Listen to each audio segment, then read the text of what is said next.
Hi, I'm Jessye Freeman. I'm a Senior Associate in the Disputes and Investigations team at Allens. In this session, I'll discuss the final key elements of a strong anti-bribery compliance system: reporting, investigations, and continuous improvement. Sometimes things go wrong. Bribery and corruption incidents can occur even when a company has strong and up-to-date controls. This makes it all the more critical that you have clear, confidential reporting channels and predefined investigation procedures in order to A, detect incidents, B, respond to them, and C, learn from them. These processes must be accessible, straightforward, and anonymous to remove barriers to reporting and encourage stakeholders to speak up about potential bribery or corruption red flags or incidents.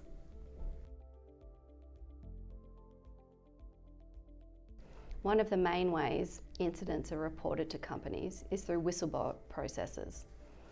As you are likely aware, in July 2019, new corporate and financial services whistleblowing laws came into force in Australia. These laws aim to encourage whistleblowers to come forward by requiring their identity to be kept confidential and by providing certain legal protections. When creating or updating your whistleblower policy, refer to Part 9 of the Corporations Act and the ASIC guidance on whistleblower policies.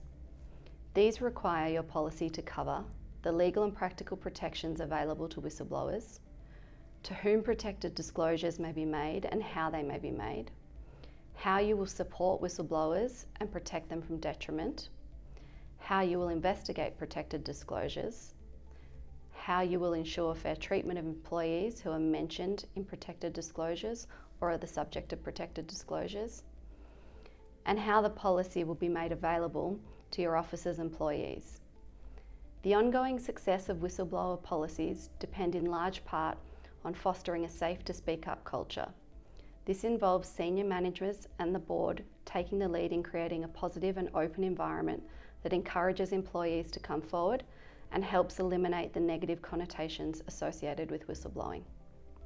Although the Corporations Act obligations only apply to public companies and large proprietary companies, the requirements and the associated ASIC guidance should be treated as best practice approach and complied with no matter company size. This is particularly important for small and medium-sized enterprises who are on a growth trajectory. It is easier to align the approach within your organisation now than have to do so later down the track. On top of an effective whistleblower policy, it is important to have formal procedures in place to receive and investigate disclosures. How you go about this is dependent on your company's size, structure, and requirements.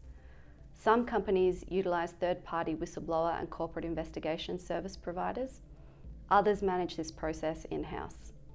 Regardless, the key components of an effective investigation procedure ensure disclosures are triaged effectively, disclosures requiring investigation are investigated in a timely, thorough, and proportionate manner, relevant documents are preserved, investigations are properly documented, investigation results are escalated and communicated appropriately, appropriate disciplinary actions are taken against employees involved in an incident, regulators or law enforcement agencies are notified where necessary, and steps necessary to remediate any compliance failures are taken.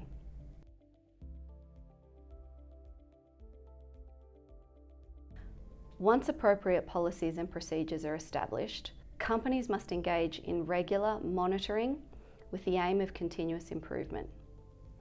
There are various ways to do this, such as developing an internal audit program, surveying employees in order to test their risk awareness, seeking feedback on the effectiveness of existing anti-bribery mechanisms, and training sessions are a good way to do this. Engaging suitable external or internal experts to periodically review your compliance program, ensuring findings are shared with senior management.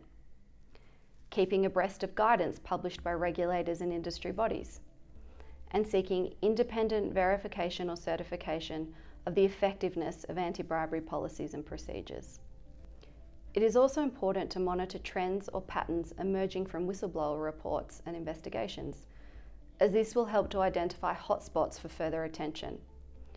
Those trends should be reported to senior managers and the board, particularly where they necessitate policy or process amendments. Thank you.